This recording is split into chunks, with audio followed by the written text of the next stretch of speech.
Well, Huntsville Hospital's newest employee has 4 legs and likes to fetch. Orbit is the hospital's second facility dog, joining his sister Asteroid. What great names.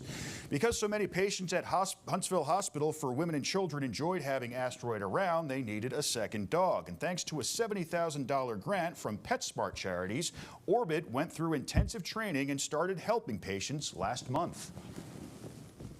They can get in bed with them while they're having procedures. Asteroid hops up on the MRI and CT table for kids who have to get imaging done, and she'll sit there with them while they get their imaging done or while they're being sedated for that.